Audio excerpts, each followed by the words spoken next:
Thank you for subscribing to this channel. This is a Reading Part C practice video.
The correct answer is B, a lack of awareness of CRPS among the medical fraternity.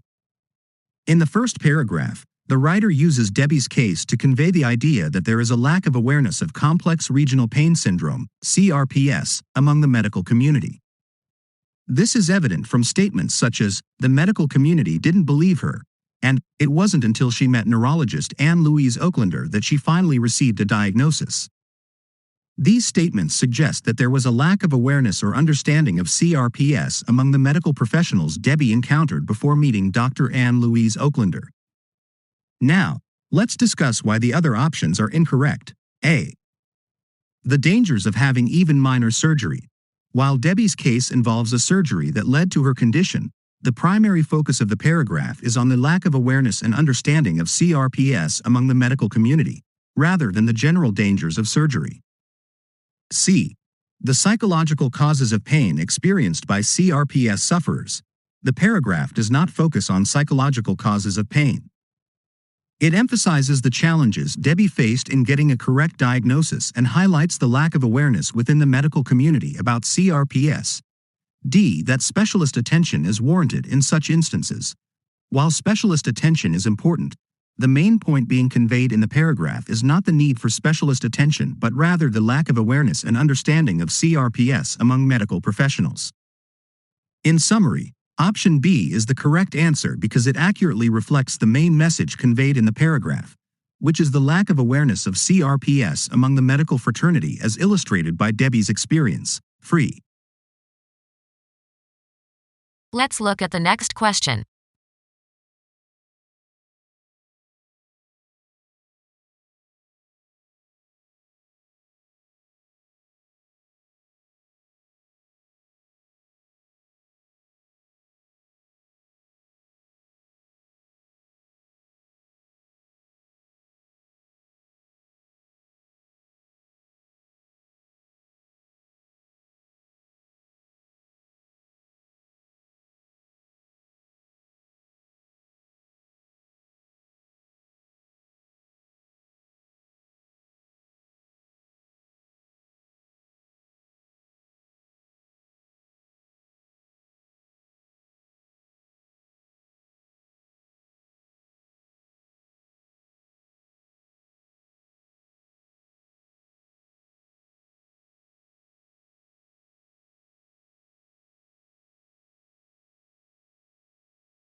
The correct answer is A. Doctors now believe in the existence of CRPS. In the context of the phrase, "the tide is turning," it means that there has been a positive shift or change in a particular situation or trend. In this case, the shift is related to how the medical community perceives and understands CRPS. The paragraph discusses the historical skepticism of doctors regarding CRPS and how patients have had to navigate a medical system that didn't believe in the condition. However, the phrase, "the tide is turning," suggests that there is now a change in this trend. Now, let's discuss why the other options are incorrect. B. Beneficial treatment is now more readily available. The paragraph does not specifically mention the availability of beneficial treatment. It focuses more on the change in perception and understanding of CRPS within the medical community. C. Recent investigations are indicating a cure is in sight.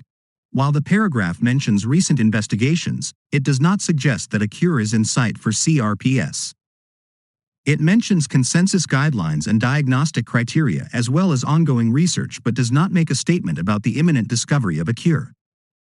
In summary, option A is the correct answer because it accurately reflects the meaning of the phrase, "the tide is turning," in the context of doctors now believing in the existence of CRPS, which is the positive shift discussed in the paragraph. Let's look at the next question.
The correct answer is A. Possible reasons for the multitude of symptoms experienced. In the third paragraph, the evidence mentioned discusses the various symptoms experienced by patients with CRPS, such as changes in limb appearance, swelling, color changes, temperature sensations, very cold or very hot, changes in hair and nail growth, and sweating. The paragraph then goes on to explain that research from Oaklander's lab has identified persistent problems with certain neurons in patients' injured limbs. These neurons carry pain messages but also control small blood vessels and sweat glands. This information suggests a possible explanation for why patients with CRPS experience a multitude of symptoms in addition to chronic nerve pain. Therefore, the evidence mentioned in the paragraph points to possible reasons for the range of symptoms associated with CRPS. Now, let's discuss why the other options are incorrect. B. Better post-operative care of limbs is needed. The paragraph does not suggest that better post-operative care is needed. It focuses on explaining the symptoms of CRPS and the possible reasons behind those symptoms, rather than addressing post-operative care specifically. C. Temperature patterns remain consistent throughout cases. the paragraph does not mention consistent temperature patterns. It describes temperature sensations experienced by CRPS patients, such as feeling very cold or very hot, but it does not suggest that these sensations remain consistent throughout cases. D. Further research is required into the possible causes of pain. While research is mentioned in the paragraph, it is not about the possible causes of pain but rather about the neurons in patients' injured limbs and their role in controlling blood vessels and sweat glands. The paragraph does not specifically call for further research into the causes of pain. Let's look at the next question.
The correct answer is C. Profound psychological impacts are often reported. In the fourth paragraph, the text discusses how many patients with CRPS report experiencing negative feelings toward the affected limb, as well as a strong desire to have it amputated. This information highlights the profound psychological impacts often reported by individuals with CRPS. The paragraph also mentions that the brain's perception of the limb changes quickly in CRPS, suggesting that the psychological aspect is an important component of the condition. Now, let's discuss why the other options are incorrect. A. Patients respond very differently to available treatment. The paragraph does not specifically discuss the response of patients to available treatment. It focuses more on the psychological and perceptual aspects of CRPS rather than treatment outcomes. B. Professional diagnosis is necessary to see improvements. The paragraph does not emphasize the necessity of a professional diagnosis for improvements. It mentions that about 75% of people get better without intervention within a specific time frame, but it does not suggest that professional diagnosis is the key to improvement. D. Amputation should only be performed when all else has failed. While the paragraph mentions a strong desire by some patients to have their affected limb amputated, it does not provide specific guidance on when amputation should be considered. The focus is more on the psychological impact and the fact that CRPS does not necessarily lead to a lifetime of disability for most people.